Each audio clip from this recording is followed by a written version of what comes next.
할렐루야. 오늘은 조직신학의 성령론에 대해서 잠시 오늘 배운 것에 대해서 리필을 합니다.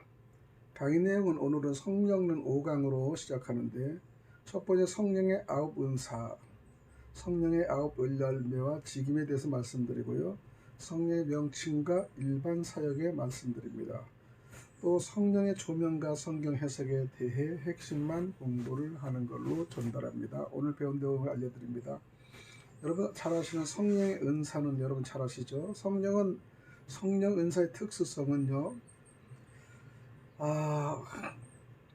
세 가지로 나누는데, 첫 번째 자연적 재능, 성령의 열매와는 분리됩니다. 미분리 특수성, 또 자연력의 활기를 불어넣어 잠자는 기능을 발산시켜 기능성의 특수성을 알립니다. 또 성도를 중생 능력을 주며 명석하게 해주는 것이 성령 은사의 특수성이죠. 두 번째 성령의 성령의 9은사에 대해서 말씀하는데, 고린도전서 12장 8절에서 11절의 내용입니다. 지혜가 있습니다. 지식이 있습니다. 믿음이 있습니다. 신유, 능력, 예언, 영분별, 방언, 통역의 은사, 이것이 각가지가 있는데요. 솔로몬도 지혜를 원하지 않습니까? 또 우리가 지식도 세상의 지식보다 하나님의 지식, 또 믿음의 성령이 충만해야 돼요. 성령의 은사 중에 믿음이 없이는 아무것도 우리가 할 수 없다는 것을 알 수 있습니다. 병치료 신유죠. 또 능력입니다. 또 미래를 바라볼 수 예언입니다. 또 영분별할 수 있는 것. 참 영분별하는 게 중요합니다. 신앙생활하면서 영분별 못해서 넘어지고 쓰러지는 게 얼마나 많습니까? 그리고 미혹에 빠지는 것이 있습니다. 영분별을 바로 해야 되는 게 성령의 은사 중에 중요한 내용이죠. 그다음 물론 방언입니다. 방언은 하는 사람도 있고 못하는 사람도 있지만은, 그래도 방언을 여러분 노력하고, 남들이 하는 거 본인이 못한다고 좋을 일은 없지 않습니까? 남들이 하는 것도 좀 할 수만 있으면 너무나 감사하죠. 그러나 방언으로 천국 가는 건 아니기 때문에 방언이 있어도 없어도 되지만, 이왕이면 믿음 생활하는 데는 성령의 9은사 중에 방언이 꼭 끼기 때문에 방언을 받으시는 우리 성도들이 되시길 바랍니다. 그 다음에 특별한 방언 통역의 은사 상당히 중요하죠. 막 방언을 랄랄라 룰룰라 하는데, 그걸 통역하는 분들이 참 귀하죠. 방언은 교회를 청상시키고 믿음을 살리는 하나의 귀한 사역이죠. 방언이 정말 교회를 살리고 성도의 마음을 살리고, 또 신앙의 중심을 바로 알리는 것을 보면은 참 좋습니다. 어떤 사람 방언을 잘못해서 방언의 통역을 아주 이상스럽게 해서 교회를 망치는 것도 있습니다. 주의해야 됩니다. 지혜의 은사는 여기 성령의 9은사에서 하나하나 주목하겠습니다. 지혜의 은사는 고린도전서 2장 5절 6절인데요. 사물의 진가를 달관하는 것입니다. 복음의 영적 이해를 우리가 의미하는 것이죠. 또 지식의 은사는 요한복음 14장 26절에, 또 아니면 고린도전서 2장 13절인데요. 복음의 요지를 파악하는 지식을 의미합니다. 복음의 요지를 파악하는 지식을 의미하는 것이죠. 세 번째 믿음의 은사는 마태복음 17장 20절 이하입니다. 구원 얻는 신앙, 이적을 행하는 믿음의 권능을 의미하기도 하죠. 네 번째는 신유의 은사는요, 병고침의 은사. 이거 참 중요하죠. 이거는 꼭 목사가 병고침 은사가 있는 것이 아니라 권사도 집사도 있는 겁니다. 또 신유의 혼란, 반대, 과대, 극복. 신유의 혼란이 있죠. 우린 꼭 병을 고쳐야 되느냐, 안 고쳐야 되냐, 반대도 하는 사람이 있습니다. 또 너무나 과대 광고를 해서 하는 분들도 있습니다. 이걸 극복해야 되죠. 반대 성경에는 신유의 혼란이 있습니다. 병고침의 은사를 받은 사람은 병고침을 받고, 그렇지 못한 사람은 그걸 못 받는 분들도 있습니다. 예수님 믿음이 적은 거라고 얘기하셨죠. 믿음을 극복하시기 바랍니다. 안수는 마가복음 16장 18절입니다. 기도는 야고보서 5장 15절이고요. 약물은 누가복음 10장 34절, 열왕기하 20장 7절입니다. 약물과 기도는요, 야고보음 5장 14절, 기도와 안수는 사도행전 28장 8절을 통해서 여러분 기억하시기 바랍니다. 간략간략하게 하기 때문에 여러분이 부족한 건 제가 알려드리는 성경 기절을 여러분 훑어보고 또 이해를 하시기 바랍니다. 다섯 번째 능력의 은사입니다. 사도행전 3장 6절에서 8절, 사도행전 5장 3절에서 11절, 사도행전 13장 11절인데요. 주님과 사도들이 감당하는 일, 귀신 추방, 성령 기만죄, 축사, 박수를 소경으로 만든다. 박수를 해본 소경을 만들 수 있는 일들이 성경에 보면 있어요. 갑자기 눈이 어두워지잖아요.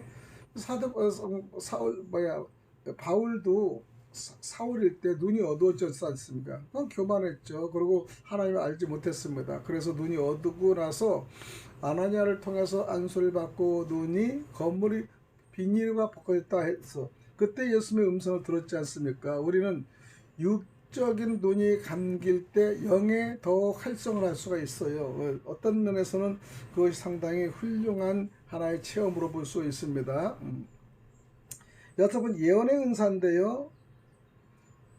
사도행전 2장 16절 성령 받으면 자녀들 예언하고요. 젊은이는 환상을 본다고 하지 않았습니까? 늙은이는 꿈을 꿉니다. 오순절에 예언 성취된 것을 우리가 볼 수 있습니다.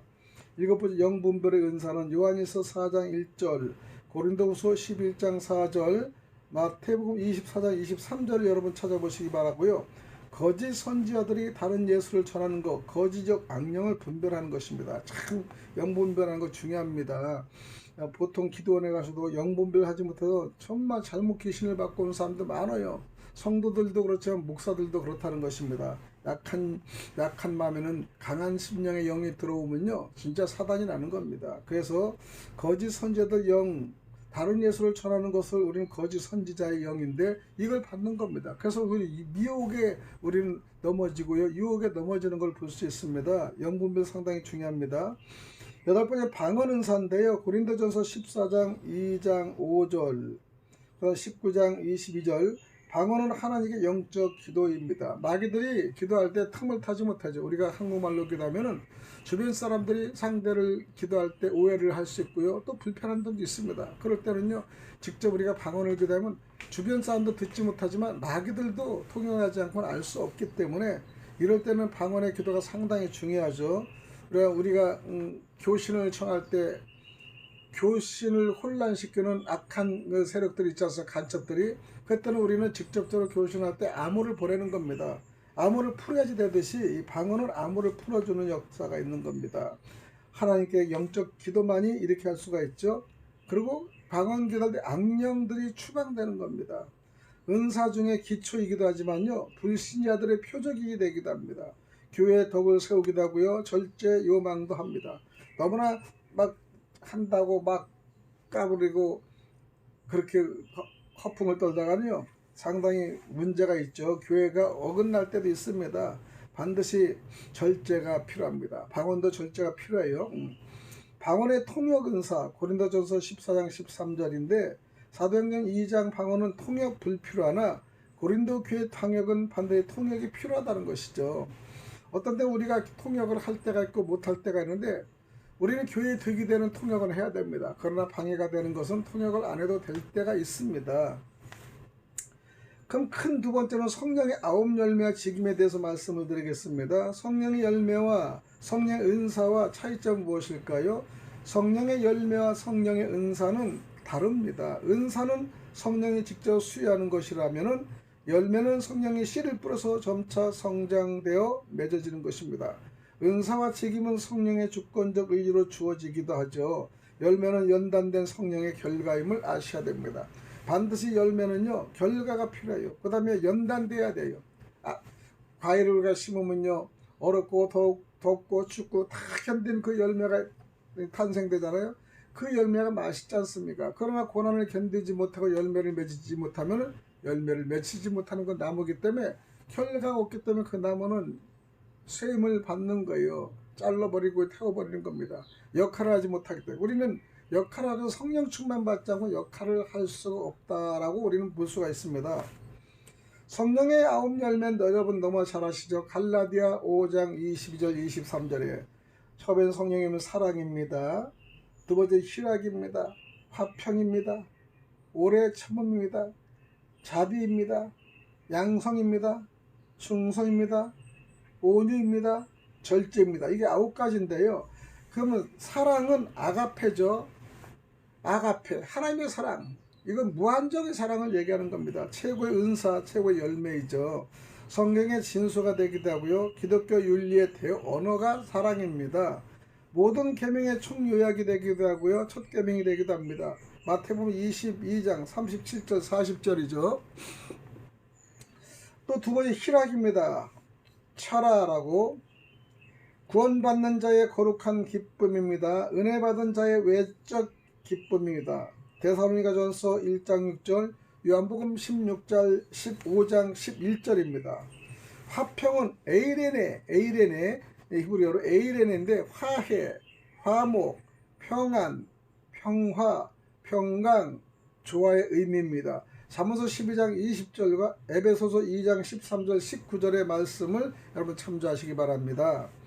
네 번째, 오래 참음은 마크로두미아, 단순 인내가 아니라 해하려는 악에 대해 참음. 나를 해하려고 한다면은 우리가 그냥 상대를 죽이는 거지, 그걸 가지고 참는다는 건 상당히 쉽지 않습니다. 그게 오래 참는 거예요. 그래서 우리는 그것을 마크로두미아인데 단순 인내가 아니라는 것을 얘기합니다. 해하려는 악에 대해 참을 수 있는 거 상당히 중요하죠. 야고보서 5장 7절, 로마서 2장 4절, 고린도후서 6장 6절, 갈라디아 6장 9절 여러분 인용하시기 바랍니다. 다섯 번째는 자비입니다. 엘레이스. 이건 무슨 말이냐면 이념적 선이 아니라 실천적 선. 중요하죠. 이념적 선이 아니라 실천적인 선. 실천해야 되는 거죠. 도덕적 선입니다. 그 다음에 친절과 관용을 얘기하는 것이고요. 너그러움, 긍휼을 의미하기도 합니다. 디도서 3장 4절 5절을 여러분 그 자비에 대해서 알아보시기 바랍니다. 여섯 번째 양선인데요. 아가데오스. 자비보다 능동적인 선이 양선, 하나님 앞에 통과 가능한 객관성과 보편성을 띤 의지의 절대 명령을 의미하는 겁니다. 양선은 아가데오스입니다. 자비보다 능동적인 선이 양선이고 하나님 앞에 통과 가능한 객관성과 보편성을 띤 의지의 절대 명령 의미입니다. 일곱 번째 충성입니다. 피스티스. 국가와 주권자에 대한 국민의 성실성이고요. 기독교는 주님께 대한 충성입니다. 진실, 불변의 총절을 의미하기도 하죠. 계시록 2장 10절, 변하지 말아야 됩니다. 하나님의 약속은 변하지 않습니다. 그러나 사람의 약속은 자꾸 변하죠. 우리도 약속하라면 변하지 않아야 됩니다. 이게 충성입니다. 국가 주권에 대한 국민의 성실성을, 요즘에 국가의 대통령을 우리가 믿지 않고 탄핵하고자 하는 악한 영들이 있는데 이건 충성된 사람들이 아닙니다. 그리고 이거는 하나님이 원하는 게 아닙니다. 사람이 세운 왕이지만은 가이사법은 가이사법을 따르라고 했듯이 우리가 세운 대통령 우리가 또 섬겨야 되는 거죠. 우리가 세우는 거 죽이면 말이 됩니까? 이건요 충성이 아니고요, 이거는 악입니다. 반발입니다. 반역이죠, 반역.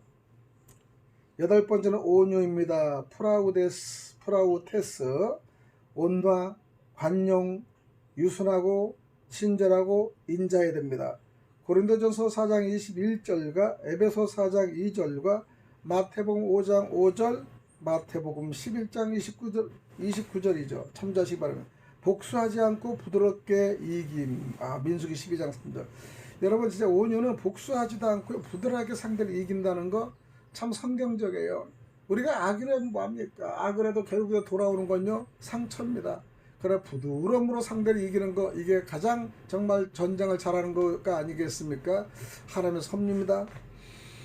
예수님은 온유했습니다. 그리고 관용을 베풀고요, 유순하고 친절하고 정말로 복수하지 않고요, 다 이루었다고 말씀하신 예수님의 그 온유, 프라우테스 정말 다시 한번 기억하시기 바랍니다. 사람으로 진짜 하기 힘든 겁니다. 그래도 우리는 예수님을 닮아가는 온유, 프라우테스 닮아가기를 원합니다. 마지막 아홉 번째 절제는요, 에크라테이아. 절제, 에크라테이아. 자기 파악, 자기 조절, 자제, 요구와 정욕을 점검하여 억제한다. 여러분 자제하는 거 힘들어요. 조절하는 거 힘들어요. 요구와 정욕을 점검 억제하는 건 매우 어렵습니다. 그래서 극기를 우리가 이겨나가고요, 자기 통제를 할 줄 알아야 되고요, 다스릴 줄 알아야 됩니다. 그 우리 다스림의 의미를 우리는요 고린도전서 9장 25절과 베드로서 1장 6절 7절까지 여러분 찾아보시길 바랍니다. 마지막으로 성령의 직임에 대해서 말씀을 드립니다. 성령의 직임의 종류는 로마서 12장 6절과 8절까지인데요.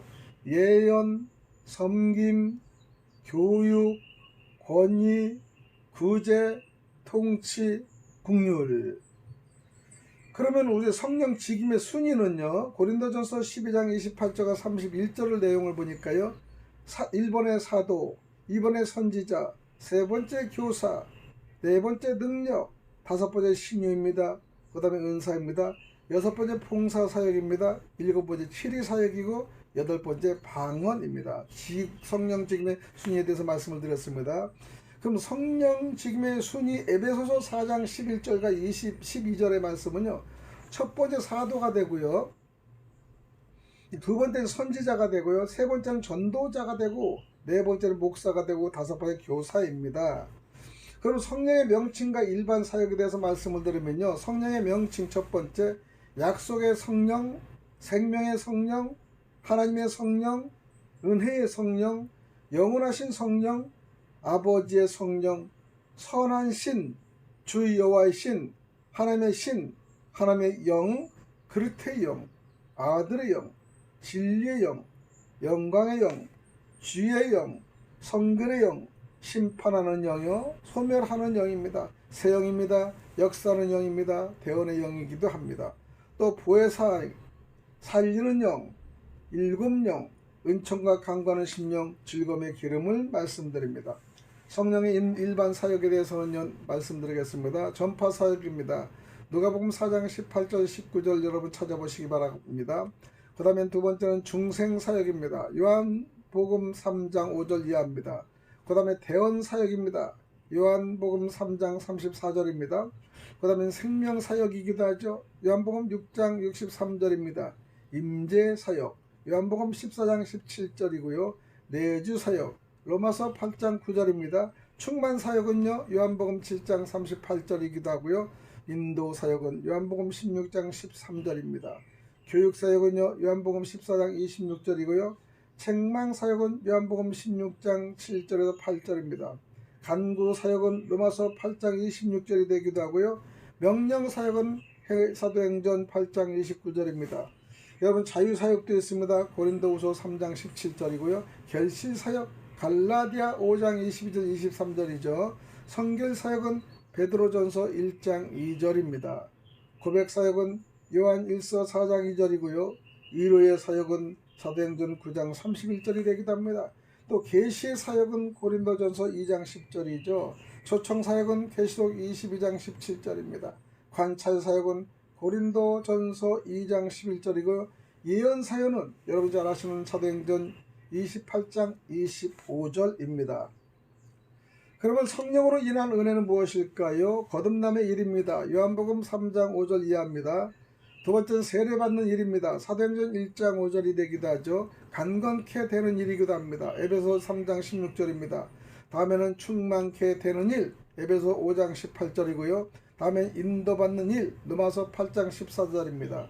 감동되는 일이 있습니다. 베드로서 1장 21절과 의뢰받는 일, 사도행전 9장 31절입니다. 하나가 되는 일, 에베소 4장 3절이고요. 인침받는 일, 에베소 4장 30절입니다. 보내심 받는 일, 사도행전 13장 4절입니다. 그러면 성령의 조명과 성경 해석에 대해서 말씀을 드립니다. 성령의 조명 사역, 내면적 영적인 과정임, 성령 받지 못한 자가 성경 말씀을 자의로 해석한다면 성구 간의 상층 문제를 풀 수 없으므로 성령의 조명 아래 성경 해석의 사시금석을 알아야 한다는 것이죠. 그럼 사시금석 첫째는요. 첫째 시금석은 성경 해석자 영성에 대해서 얘기합니다. 성령의 타이어를 맞추라. 성경은 성령 받은 자가 기록한 성경이므로 성령의 타이어를 맞추어야 합니다. 말씀은 성령 충만한 성도들에게만 주어진 계시기도 하죠. 고린도전서 2장 13절이죠. 두 번째 성령 시금석은 논리의 지속성입니다. 성구, 글의 흐름을 따라 본래 그런 문맥과 흐름을 따라 해석하면 논리의 지속성이 유지되어야 합니다. 말씀은 논리에 상충되지 않게 성령 하나님이 계시하셨음을 알아야 합니다. 세 번째는요, 셋째 시금석은 성경 간의 조화라고 합니다. 성경은 성경으로 풀라는 것이죠. 또한 성경 말씀은 세상 논리로만 해석 불가한 겁니다. 성경 말씀은 서로 짝이 있기 때문에 성경은 성경으로 풀어야만이 됩니다. 그래야만이 하나님의 뜻을 우리가 알 수 있다는 것이죠. 네 번째 시금석은 복음주의 기독교의 역사적 조류입니다.